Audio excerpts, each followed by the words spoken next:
오늘의 주요 뉴스입니다. 통화 긴축을 선호하는 성향의 케빈 워시 전 미 연방준비제도 이사가 차기 연준 의장으로 낙점됐다는 소식에 코스피가 4거래일 만에 5,000선 아래로 떨어졌습니다.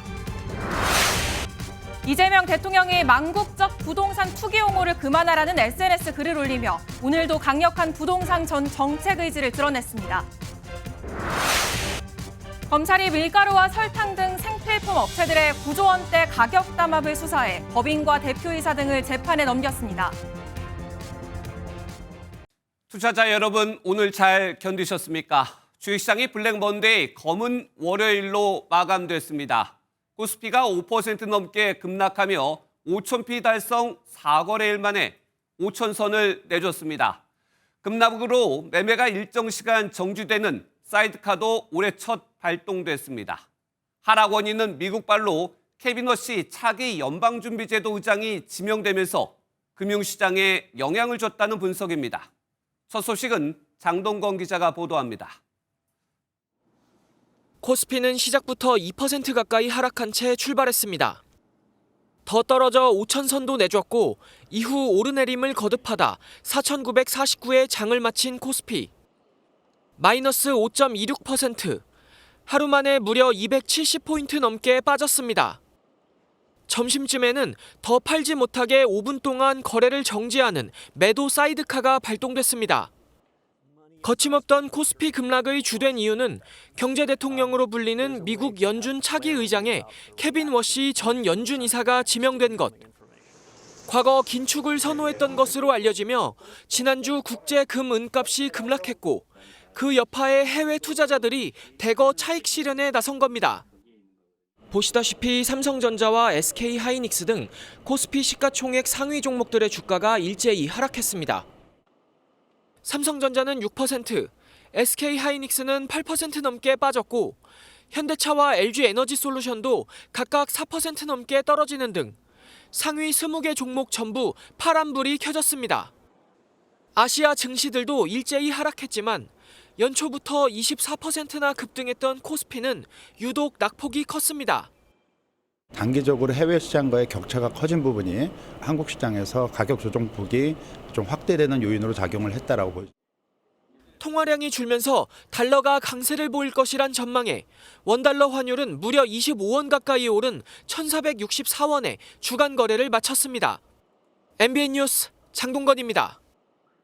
증시뿐만이 아니라 현물 자산도 급락했습니다. 한돈에 100만 원까지 치솟았던 금은 85만 원대로 떨어졌고 디지털 금인 비트코인도 급락했습니다. 이어서 배준우 기자입니다. 미국발 충격에 금값이 뚝 떨어지자 거래소를 찾아 금을 사려는 사람들의 발걸음은 종일 끊이지 않았습니다. 금이 많이 떨어져가지고 사볼까 해서 와봤어요. 국내 금값은 1년 전 한돈에 48만 원대에서 지난주 100만 원이 넘어 2배 이상 올랐는데요. 나흘 만에 85만 원대로 15% 이상 떨어졌습니다. 지난주 온스당 5,500달러를 넘었던 국제 금값이 계속 빠져 4,670달러 선까지 떨어진 영향입니다. 금보다도 더 많이 올랐던 국제 은값은 무려 30% 넘게 폭락했습니다. 가상 자산도 마찬가지였습니다. 가상 자산계의 금으로 불리는 비트코인은 개당 1억 1천만 원대로 지난주보다 9% 넘게 하락했고 이더리움은 18%나 떨어졌습니다. 다만 이런 충격이 오래가지 않고 회복할 것이란 전망이 우세합니다. 금리 인하를 원하는 트럼프 행정부가 워시 이사를 지명한 것 자체가 상호 교감이 있었던 것으로 볼 수 있다는 겁니다. 워시에 대해서는 지금 과도하게 좀 걱정을 하고 시장이 소화하는 데는 제가 보기에는 한 일주일 정도의 시간이면 충분하지 않을까. 워시 지명자는 청문회 등을 거쳐 5월 미 통화당국의 새로운 수장으로 취임하는데 그의 입에 국제금융시장은 당분간 요동칠 전망입니다. MBN 뉴스 배준우입니다. 이재명 대통령의 부동산 SNS 메시지입니다. 망국적 투기 용어를 이제 그만하라며 부동산 정책을 비판하는 국민의힘을 직격했습니다. 그러면서 강남에 급매물이 나왔다는 기사도 공유했습니다. 장동혁 국민의힘 대표는 호통친다고 잡힐 집값이면 왜 못 잡았냐고 비판했습니다. 먼저 이 대통령의 부동산 강공, 표선우 기자가 전해드립니다. 오늘 아침 이재명 대통령이 첫 메시지로 올린 SNS 게시물입니다.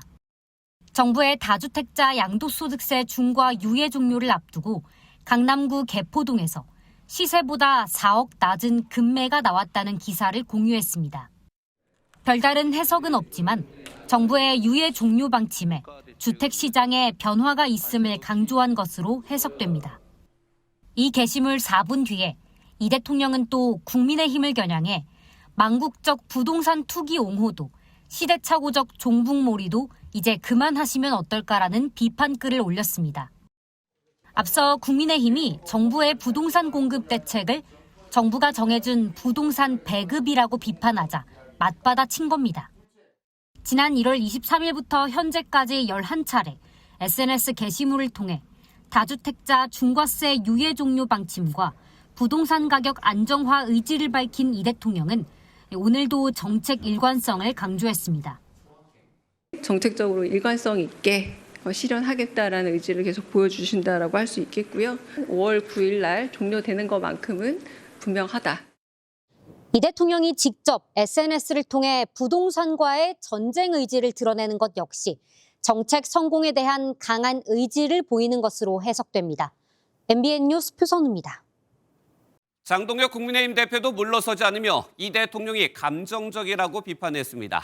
이준석 개혁신당 대표는 이 대통령의 말이 신뢰를 얻으려면 정부와 여당의 다주택 인사들이 집을 팔아야 한다고 꼬집었습니다.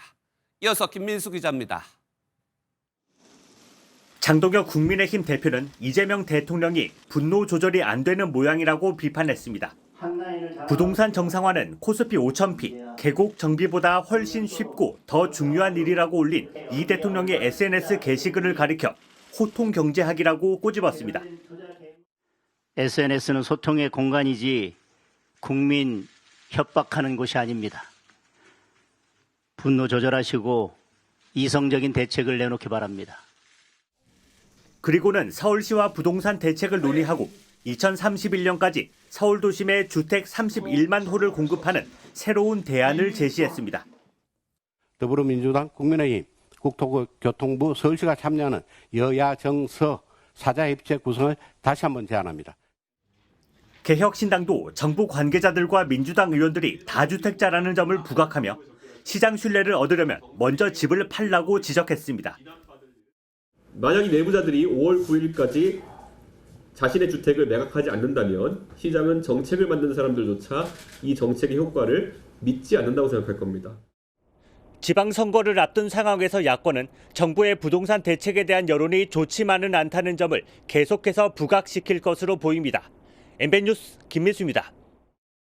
양도세 중과위의 5월 9일 종료가 재확인됐을 뿐만 아니라 보유세 인상 분위기에 긴장한 다주택자들은 매물을 내놓고 있습니다.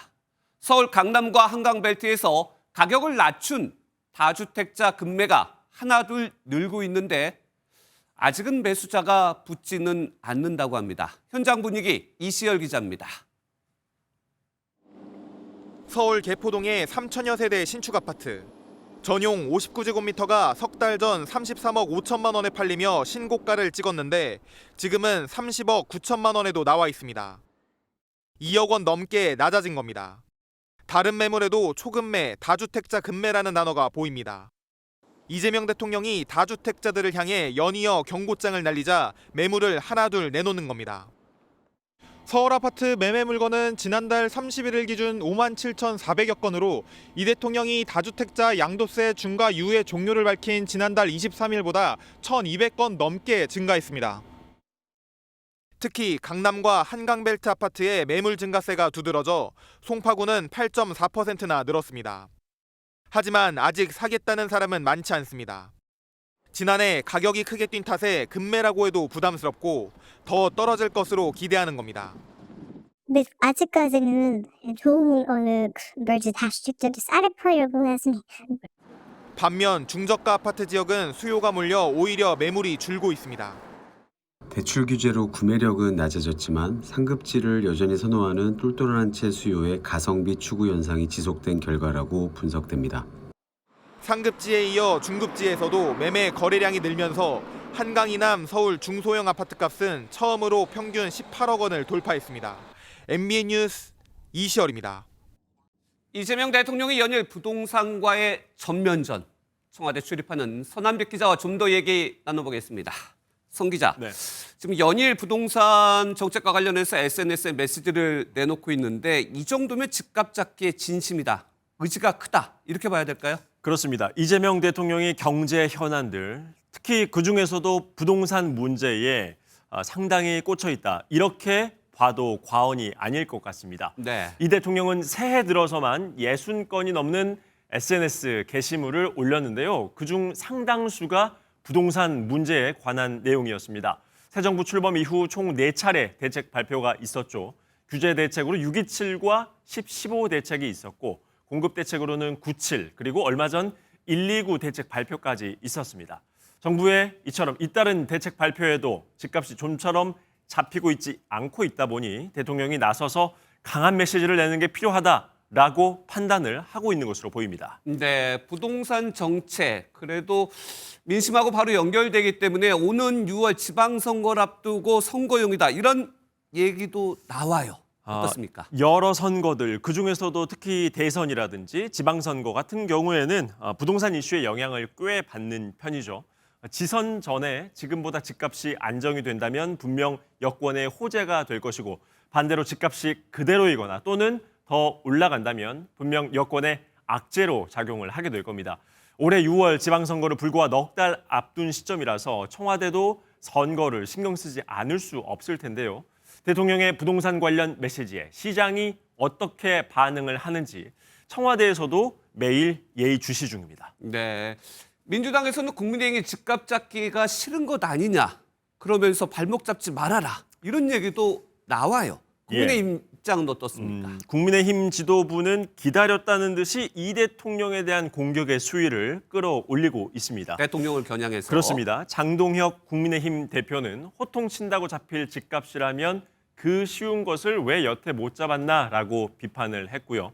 송원석 원내대표도 이 대통령이 SNS를 통해서 시장 협박을 계속하고 있다라고 지적을 했습니다. 야당의 이러한 지적에 대해서 청와대는 이게 왜 협박이냐라는 입장입니다. 다주택자 양도세 유예 종료 메시지는 대통령이 정책으로 일관성 있게 실현을 하겠다라는 의지를 보여주는 것이고 대통령의 SNS는 여러 아젠다를 제시하고 사회적 공론화를 위한 것이다라고 반박을 하고 있습니다. 네, 이게 더 나아가서 세금과 관련돼서 시장에서도 예의주시하고 있습니다. 네. 보유세를 과연 도입할지 세금 문제는 어떻습니까? 세금 문제라고 하면 말씀하신 대로 보유세에 대한 문제일 겁니다. 그 답은 이재명 대통령의 신년 기자회견 속에 들어있다라고 보면 될 것 같습니다. 네. 지난달 있었던 대통령의 신년 기자회견 어땠었냐면 이 세금 정책을 쓰는 것에 대해서 대통령은 당시에 가급적 자제를 하는 게 좋다라고 말을 했습니다. 대원칙을 보여준 거죠. 가급적 자제를 하겠다 이겁니다. 그런데 뒤에 덧붙인 내용이 하나 있습니다. 보면요. 뭐라고 했냐면 그러나 필요한 상태가 됐는데 바람직하지 않다고 안 쓸 이유는 없다. 가능하면 그런 상황이 안 오길 바란다. 일단 최근 추가 공급 대책도 발표를 했고 또 다주택자들을 향한 분명한 메시지도 냈기 때문에 당분간은 시장 추이를 좀 지켜보고 향후의 판단을 내리지 않을까 싶습니다. 정책의 영향과 시장을 보고 보유세는 다시 한번 검토해 보겠다. 그렇습니다. 지금까지 청와대에 출입하는 서남빛 기자였습니다. 여야 모두 당내 갈등은 오늘도 계속됐습니다.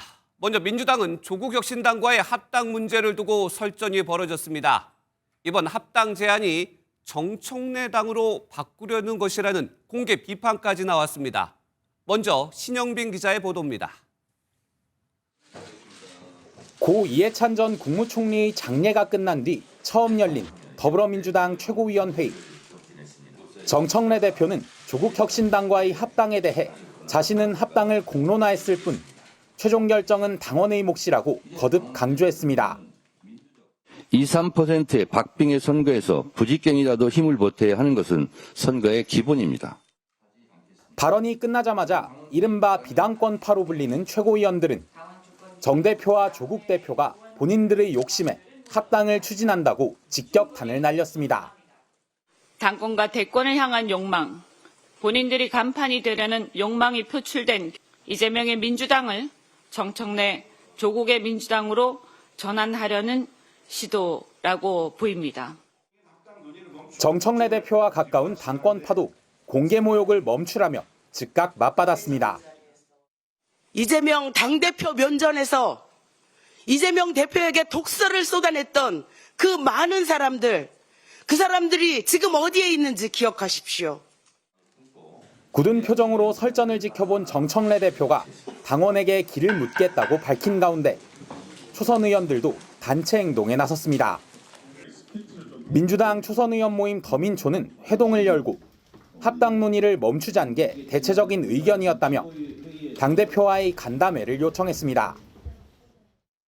여기에 정 대표의 연임 포석이란 비판을 받았던 1인 1표제가 중앙위원회 표결 절차에 들어가면서 민주당 내부 갈등이 더욱 격화하고 있습니다. MBN 뉴스 신영빈입니다. 이처럼 합당과 관련한 민주당 내 갈등이 커지면서 차기 당권 주자로 거론되는 김민석 국무총리의 입장과 발언에도 관심이 쏠립니다. 경쟁자가 될 수 있는 정청래 대표에 대한 비판에 어떤 반응을 내놨을지 강영호 기자가 전해드립니다. 신년 기자간담회에 나선 김민석 국무총리는 정청래 대표와 대단히 가까운 관계라면서 합당에 찬성한다는 입장을 밝혔습니다. 그러면서도 법여권 내에서 갈등을 일으키는 것은 바람직하지 않다며 과정과 절차는 결과 이상 중요하다고 지적했습니다. 경험치로 볼 때 민주적으로 시작하지 않으면 과정이 민주적이지 않고 결과도 민주적이고 바람직하지 않다는 경험들을 가지고 있습니다, 우리가. 최근 합당 논의가 충분한 논의 없이 정청래 대표 중심으로 이뤄진다는 당내 비판에 힘을 실은 것으로 풀이됩니다. 김 총리는 또한 민주당 중심의 민주 대통합이 돼야 한다고 주장했는데 당의 정체성과 당명 유지의 필요성도 나타냈습니다. 민주당의 근본 정체성을 변경시키거나 명칭을 변경하거나 하는 것으로서의 의미는 없을 뿐만 아니라 그래서는 안 된다고 저는 봅니다. 다만 최근 논란이 된 국무위원과 민주당 의원 간 합당 미략 메시지에 대해선 자신이 쓴 게 아니라고 선을 그었습니다. 또 일각에서 제기되는 당권 도전설에 대해선 국정에 전념하겠다면서도 명확한 입장은 밝히지 않았습니다. MBN 뉴스 강용호입니다. 한동훈 전 대표 제명 이후 국민의힘 내부도 여전히 시끄럽습니다. 장동혁 대표 퇴진 논이 계속 나오자 지도부에선 장 대표 재신임을 요구하려면 의원직을 걸라고 맞대응에 나섰습니다. 국민의힘 상황은 정예린 기자가 보도합니다. 국민의힘은 온종일 장동혁 대표에 대한 재신임을 두고 갑론을박을 벌였습니다. 한동훈 전 대표에 대한 지도부의 제명 결정 직후 장 대표의 사퇴를 요구했던 오세훈 서울시장은 또 한 번 장 대표에게 날을 세웠습니다. 이번 지방선거에서 이른바 장동혁 디스카운트가 지방선거를 덮치지 않을까 하는 염려가 매우 큽니다. 그러면서 윤석열 전 대통령과의 절연, 즉 절윤을 분명한 기조로 하지 않으면 입장은 달라지지 않을 것이라고 못 박았습니다. 당권파는 당대표를 흔드는 게 부끄럽지 않느냐고 반문했습니다. 당원들이 선택한 당대표의 목을 치려고 한다면 당신들은 무엇을 걸 것인지 묻습니다. 국회의원직이라도 거시겠습니까? 오후에 열린 의원총회에서도 장 대표에 대한 재신임 요구 등을 두고 의원들 간 치열한 논쟁이 벌어졌습니다. 재신임을 처음 제안한 김용태 의원은 한동훈 전 대표의 제명 배경을 설명해달라고 요구했습니다.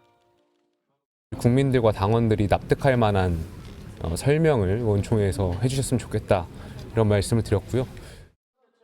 반면 당의 공식 절차에 따른 제명인 만큼 재신임 요구는 과하다는 의견도 나왔습니다.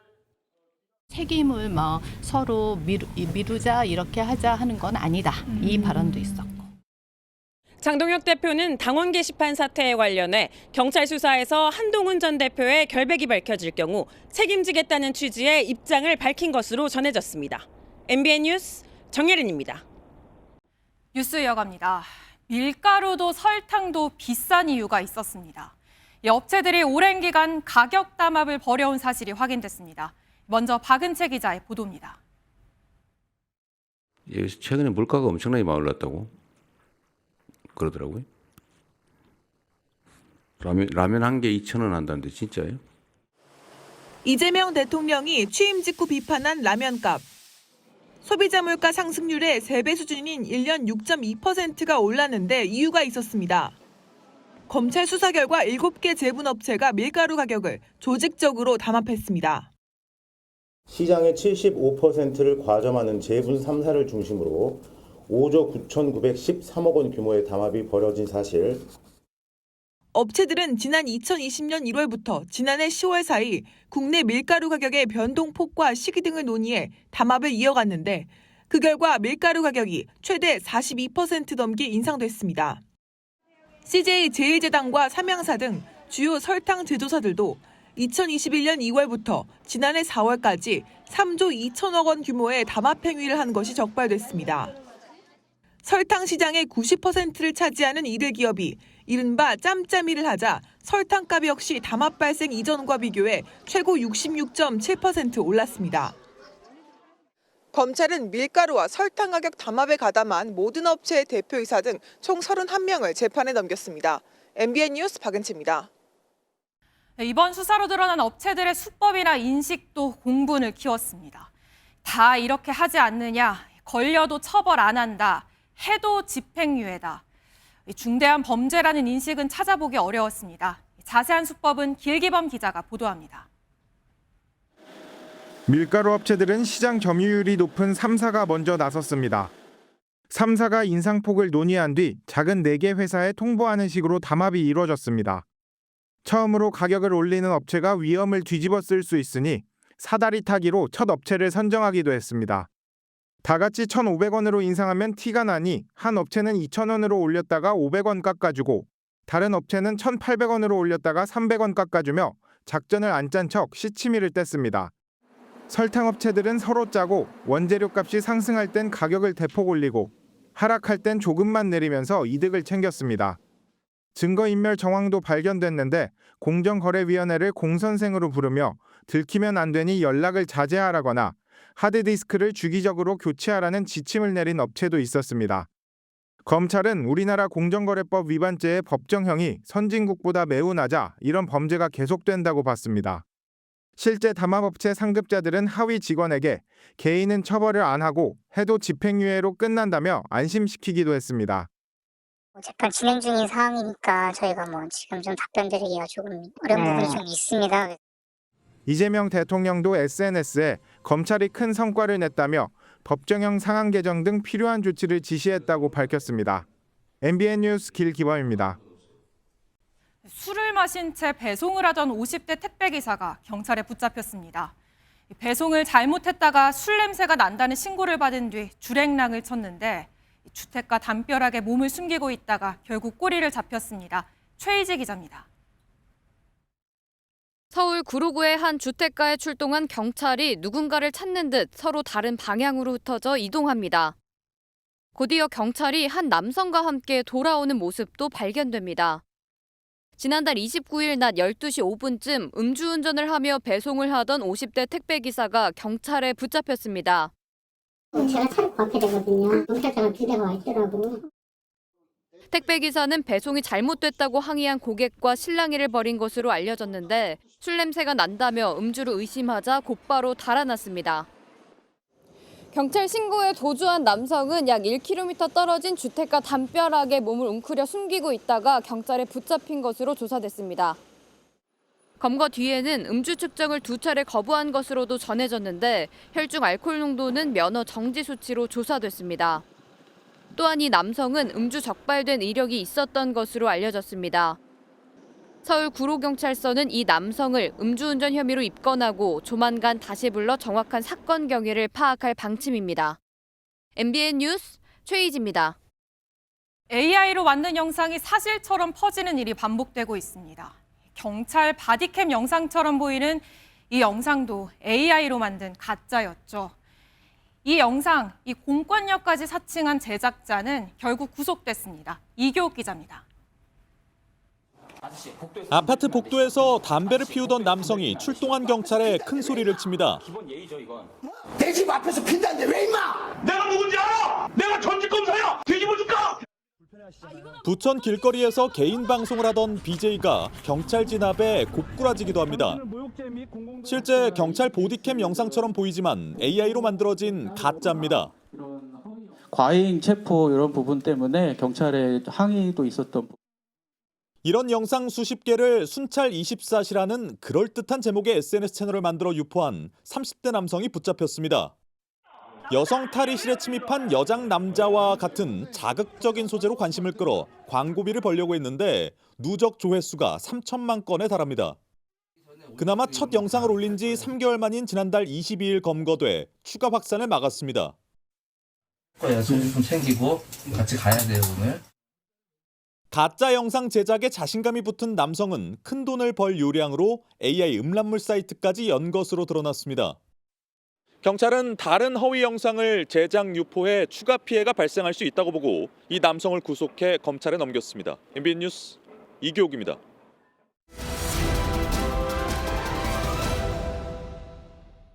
네, 사건 사고 소식 더 짚어보겠습니다. 사건 추적 윤기란 기자와 이어갑니다. 바로 사건 넘어가 볼까요? 네. 첫 번째 사건 어묵 중탕입니다. 뭘 중탕했다는 거죠? 보시죠. 막걸리 병입니다. 이걸 왜 어묵에 중탕했다는 건지 이해가 잘 안 될 텐데요. 네. 영상 보면서 설명하겠습니다.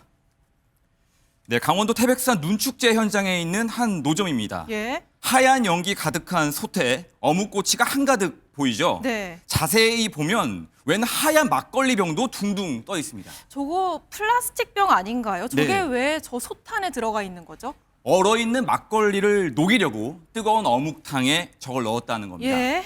이 영상을 찍은 시민이 뭐 하는 거냐고 상인에게 따져 묻는데요. 예. 대답이 황당합니다. 아니야, 살짝이 아니라 다 봤어요. 그랬구나. 나는 살짝 얼었다 그래서. 뭐 살짝 넣으면 괜찮다는 건지 이유가 참 황당한데 밖에 지금 진열된 상품 같거든요. 뭐 먼지나 이런 것도 묻어 있는 것 같은데 위생상 문제가 있어 보입니다. 네. 저 상점 어떻게 됐나요? 이런 우스갯소리가 하나 생각나는데요. 땅에 떨어진 음식은 3초 안에 먹으면 괜찮아. 예. 들어보셨죠? 네, 어이없게도 상인의 앞치마를 잘 보면요. 위생, 청결 이렇게 써 있습니다. 공교롭게도 그렇네요. 네, 막걸리 병을 녹인 어묵 국물은 그대로 다른 손님들 입으로 들어갔겠죠. 예. 논란이 되자 태백시는 곧바로 해당 시설을 철거하고 다시는 이런 일이 생기지 않게 조치하겠다고 밝혔습니다. 네, 다시는 이런 일이 없어야겠습니다. 다음 사건 넘어가 보겠습니다. 네. 이번에는 공 대신 다른 걸 던졌는데 공 던지는 투수 얘기 맞나요? 네, 맞습니다. 30대 전직 프로야구 선수가 이번 사건의 주인공인데요. 공 대신에 마약을 던진 건데 예. 무려 마약 밀수 조직의 해외 총책으로 드러났습니다. 사진은 태국과 인천국제공항에서 피의자의 지령을 받은 운반책들이 마약을 밀수하는 모습인데요. 케타민이라는 마약을 밀수입했는데 지난해 9월부터 한 달 동안 3차례에 걸쳐 들여온 것만 1억 원 상당입니다. 이 사람이 야구 선수 출신인 건 어떻게 알게 된 건가요? 네, 검찰은 이번 사건의 운반책들도 검거를 했는데요. 예. 이들이 총책을 두고 특정 지역 프로야구단 광팬 같았어요 라고 한 진술을 눈여겨본 거죠. 예. 피의자는 태국의 한 클럽에서 필로폰을 투약하기도 한 걸로 드러났습니다. 예, 우리나라가 한때 마약 청정국이던 시설도 있었는데 참 씁쓸한 사건입니다. 네. 다음으로 넘어가 보겠습니다. 이번에는 할머니가 치였어요인데 뭐 차에 치였다는 건가요? 오토바이에 치였습니다. 예. 영상 보실까요? 네, 영하의 날씨, 부산의 한 골목길인데요. 플래시를 켜고 달리는 오토바이가 보이죠? 그런데 자세히 보면 앞에 길을 걷는 사람이 보입니다. 네. 70대 할머니인데요. 그대로 오토바이에 치이고 맙니다. 아이고, 할머니가 그럼 치였다고 외치는 건 저 사고를 낸 오토바이 운전자일까요? 그래야 하는데 아닙니다.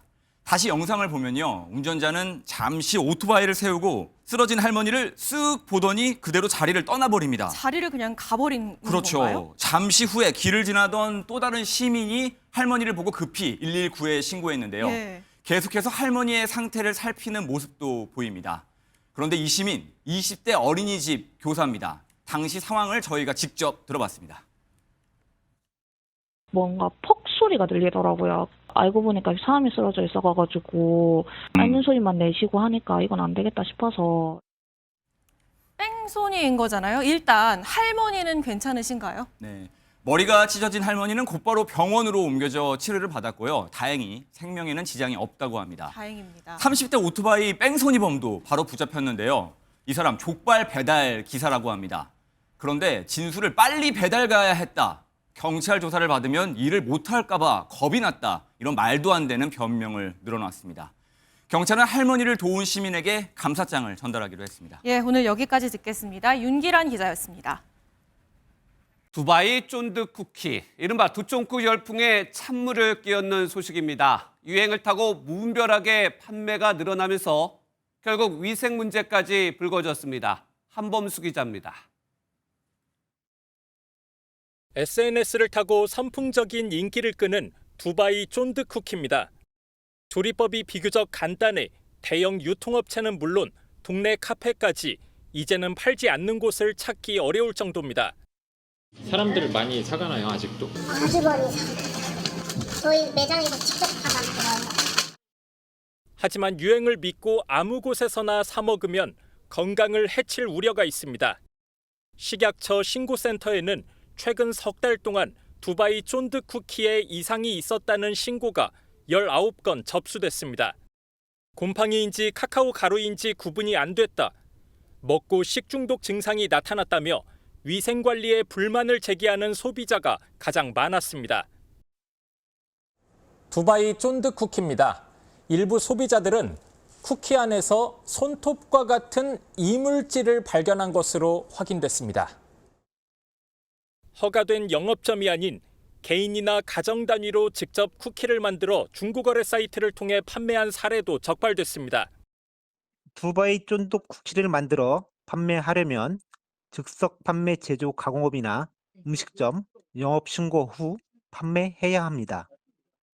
식약처는 이번 달부터 디저트류를 취급하는 업체 3,600여 곳을 대상으로 집중 점검에 나서기로 했습니다. 원재료로 사용되는 수입 식자재에 대해서도 검사를 진행해 위반 사항이 확인될 경우 영업 정지 등 행정 처분을 내릴 방침입니다. MBN 뉴스 한범수입니다. 약국도 이제 대형마트처럼 변하는 시대가 왔습니다. 싼 가격을 앞세워 약국계 다이소라 불리는 대형마트형 약국이 서울에도 문을 열었습니다. 주변 동네 약국들의 시선은 곱지 않습니다. 김세희 기자가 보도합니다.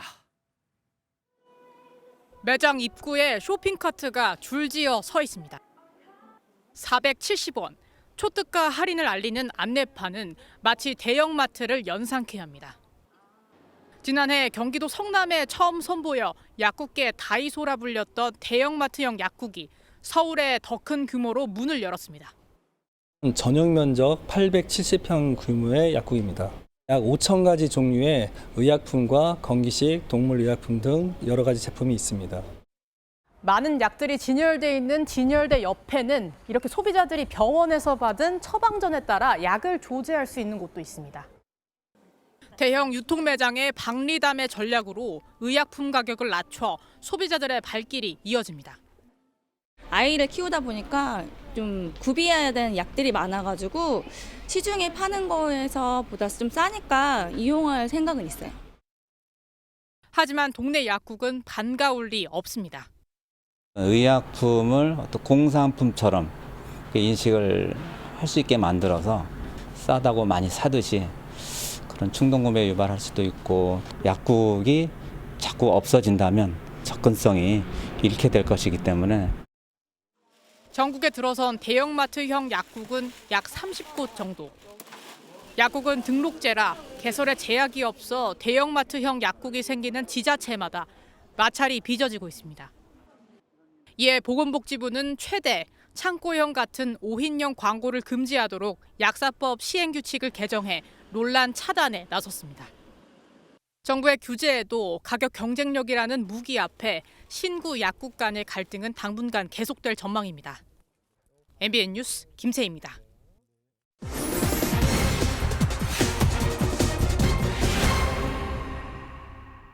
그룹 BTS 공연 소식에 공연장 일대 숙박비가 천정부지로 치솟자 이재명 대통령이 반드시 뿌리 뽑겠다며 엄단을 지시한 바 있죠. 그렇다면 숙박업주가 가격을 업주 마음대로 올린다면 현행법으로 처벌은 할 수 있는 건지 조성우 기자가 사실 확인해봤습니다. 서울 광화문 인근의 숙박업소 예약 화면입니다. 그룹 BTS의 공연이 예정된 다음 달 21일 전후의 숙박비가 평소보다 크게 오른 것으로 나타났습니다. 30만 원 안팎이었던 숙박비를 90만 원으로 올린 곳부터 40만 원대에서 135만 원으로 요금을 100만 원 넘게 받는 곳도 등장했습니다. 57만 원부터 형성이 돼 있고요. 150만 원짜리까지 있고요. BTS 때문이죠. 단도직입적으로 말씀드리면은. 하지만 이처럼 숙박요금을 고무줄 내리듯 올린 건 부당하다는 우려도 나옵니다. 마치 돈을 뺏긴 느낌이 들고요. 그리고 속은 느낌이 들기 때문에. It's too much money. I mean, they should be considerate. Very disappointed. Not good. Because I like Korea, but not that price. 이재명 대통령도 SNS를 통해 시장 전체의 질서를 무너뜨리는 악질적 횡포라며 반드시 뿌리 뽑아야 한다고 강력 경고했습니다. 현장에서는 너무 비싼 요금은 자제해야 한다는 의견과 가격 결정은 업주의 자유라는 주장이 엇갈리고 있습니다. 실제 바가지 요금을 처벌할 수는 없는지 따져봤습니다. 현행법에 따르면 업주가 접객 때 요금표를 게시하고 그 금액대로 받도록 규정하고 있을 뿐 상한선은 따로 없습니다. 업주가 미리 100만 원이라고 공지하고 그대로 받는다면 아무리 비싸다는 느낌을 준다 해도 불법은 아니라는 게 법조계의 설명입니다. 게시된 금액이 얼마이건 문제가 없게 되어 있습니다. 바가지 요금을 규율하고 있거나 그걸 해서는 안 된다고 있는 규정이 없기 때문에 가격 상한선이 없고 명확한 처벌 규정도 없는 현 상황에서 바가지 요금을 처벌할 수 있다는 명제는 사실이 아니었습니다. 사실 확인 조성우입니다. K-팝이 또 일을 냈습니다. 세계 최고 권위의 음악 시상식 그래미 어워즈에서 트로피를 들어 올렸는데요. K-팝 데몬헌터스의 수록곡 골든이 그 주인공입니다. 그리고 오늘 시상식 무대는 블랙핑크 로제가 문을 열었습니다. 심가현 기자입니다. 블랙핑크 로제가 미국 팝 가수 브루노 마스와 함께 히트곡 아파트를 열창하며 세계 최대 규모의 음악 시상식 그래미의 시작을 알립니다. K-팝 솔로 가수가 이 무대에 오른 건 이번이 처음.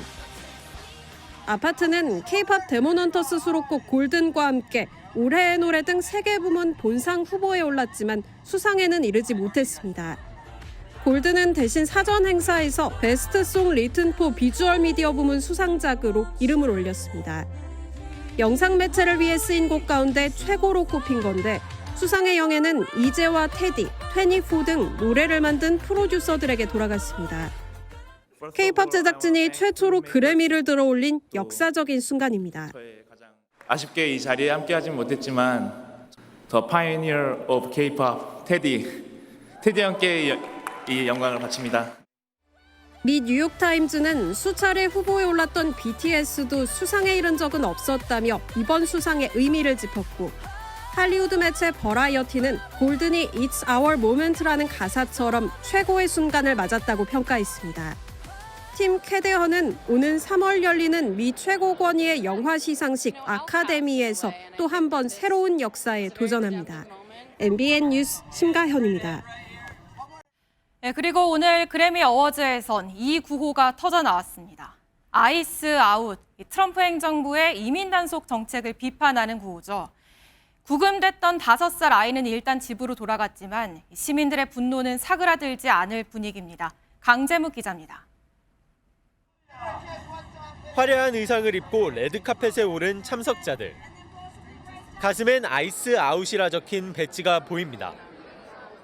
Listen, I believe that America's greatness is under attack by the very folks who seek to make it greater again.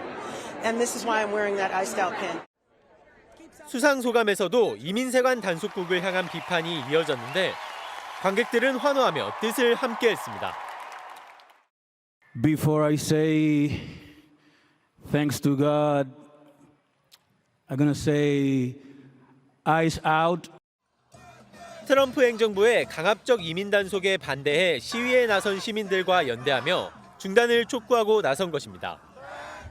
불과 5살밖에 안 된 아이를 구치소에 구금하며 아이를 이민 단속 미끼로 썼다는 비판마저 나오던 상황이었습니다.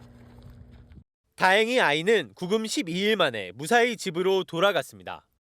So we're here to show our love and support as Liam being back to Minnesota, being released from everything that he's been through. 하지만 도주 가능성이 있는 불법 이민자는 영장 없이 체포할 수 있도록 하는 등 이민단속위원회의 권한은 오히려 대폭 확대되면서 시민들의 공분은 쉽사리 가라앉지 않을 전망입니다. MBN 뉴스 강재묵입니다. 이런 반발 여론이 영향을 미쳤을까요? 공화당 텃밭인 텍사스주 보궐선거에서 민주당이 선거를 모두 이겼습니다. 트럼프 대통령은 나와 상관없는 선거라며 선을 그었지만 공화당 내부에선 중간 선거를 앞두고 위기감이 커지고 있습니다. 워싱턴 강영구 특파원이 보도합니다. 연방 하원 텍사스주 18선거구 보궐선거에서 민주당 후보 크리스천 메네피가 당선됐습니다. 이번 승리로 민주당은 연방 하원에서 공화당과의 의석 격차를 4석까지 좁혔습니다. When I go into Congress, I'm going to fight each and every day to impeach Kristi Noem, to tear ICE up from the roots.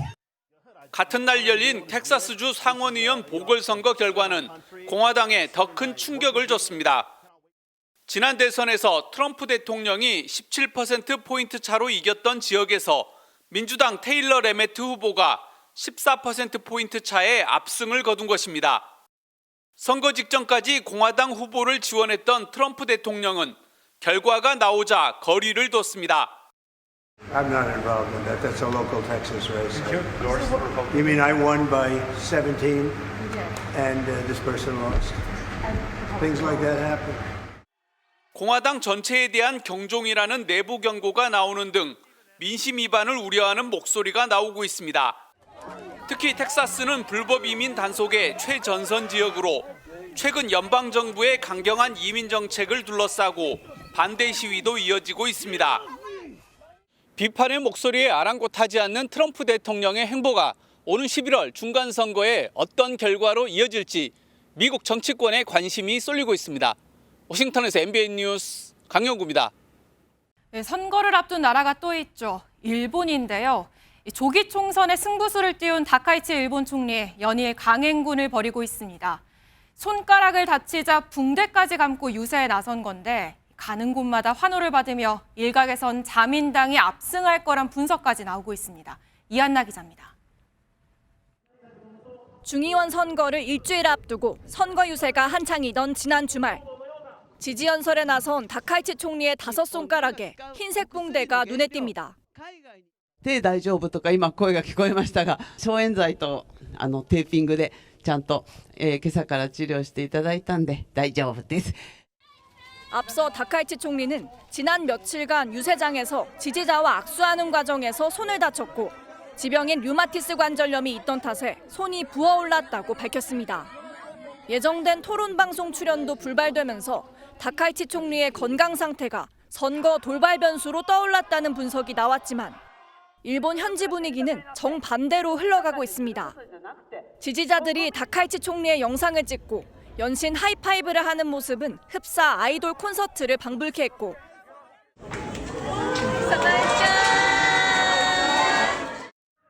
최근 여론조사에서는 자민당이 이번 총선거에서 과반수의 의석을 차지해 압승할 것이라는 예측까지 나왔습니다.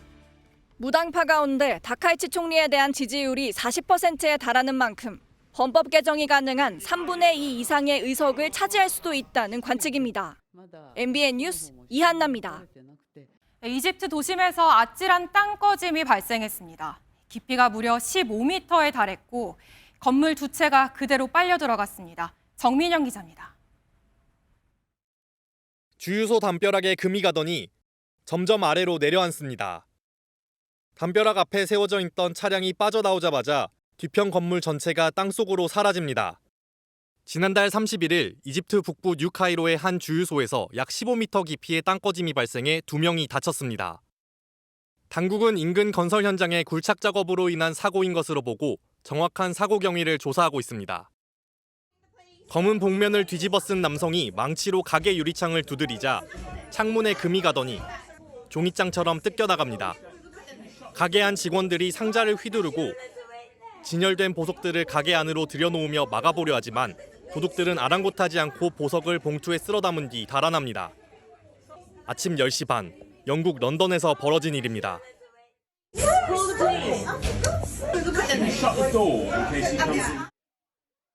도둑들은 아직 잡히지 않았는데 런던 전역에선 최근 보석상을 노린 유사범죄가 잇따르고 있는 것으로 전해졌습니다. 성인 키보다도 높게 쌓인 눈 사이로 아이가 걸어갑니다. 신호등도 눈 속에 파묻혀 반짝이는 파란불만 간신히 보입니다. 일본 혼슈 최북단 아오모리현에 183cm의 기록적인 폭설이 내렸습니다. 50대 남성이 지붕에서 제설 작업을 하다 눈에 파묻혀 숨진 채 발견되는가 하면 80대 남성이 집 차고 처마 밑에서 눈에 깔려 숨지는 등 폭설로 인한 사망자는 17명에 달했습니다. 하지만 최대 40cm의 눈이 더 내릴 것으로 예보되면서 아오모리 시내 학교들은 모두 휴교에 들어갔습니다. MBN 뉴스 정민영입니다. 금값은 급락했는데 김값은 폭등했습니다. 수출이 크게 늘어난 영향인데 마른 김 한 장에 150원도 넘겼다고 합니다. 수출 잘 되는 건 반가운 소식이지만 편하게 김 먹기는 어려워질 것 같습니다. 이혁근 기자가 보도합니다. 세종시의 한 대형 마트. 국민반찬 김 매대 앞이 평소보다 한산합니다. 포장된 김 용량은 그대로지만 가격이 높아졌기 때문인데 돌김 20봉 한 세트가 10,000원을 훌쩍 넘습니다. 김이 간편하게 먹을 수 있어서 자주 찾게 되는데 자주 찾기에는 금액이 올라서 좀 살 때 고민이 되더라고요. 지난달 마른 김 한 장 값은 150원을 넘어섰습니다. 2년 전에는 한 장에 100원 수준이었는데 그새 가격이 50%나 뛴 겁니다. 김값이 폭등한 건 김의 생산량보다 수출량이 더 많이 늘었기 때문입니다. 지난해 107억 장의 김이 해외로 팔려나가면서 K김의 수출 단가가 크게 높아진 영향입니다. K김의 브랜드 가치가 올라감에 따라 고부가가치화되면서 수출 단가가 상승했고 이게 국내 가격 상승과 연동된 측면이 있습니다. 문제는 치솟은 김값이 전체 수산물 가격을 자극할 수 있다는 겁니다. 지난해 수산물 물가 상승률은 5.9%로 전체 소비자 물가 상승률보다 3배 가까이 높았습니다. 정부는 비축수산물 13,000톤을 풀고 최대 50% 할인 행사를 하는 등 설을 앞두고 수산물 값이 더 뛰지 않도록 조절한다는 계획입니다. MBN 뉴스 이혁근입니다. 통일교 측으로부터 금품을 수수한 혐의로 1심에서 징역 1년 8개월을 선고받은 김건희 여사가 법원에 항소장을 제출했습니다. 김 여사 측은 유죄가 선고된 알선수재 혐의에 대해 6천만 원 상당의 그라프 목걸이를 받은 사실이 없다고 주장하고 있습니다. 다음 달 밀라노 코르티나 동계 패럴림픽에 나서는 장애인 국가대표 선수단이 금메달 2개를 목표로 결의를 다졌습니다. 나흘 후 결전에 들어가는 동계올림픽 선수들 못지않게 동계 패럴림픽 선수들에게도 많은 응원 부탁드립니다. 스포츠 뉴스였습니다.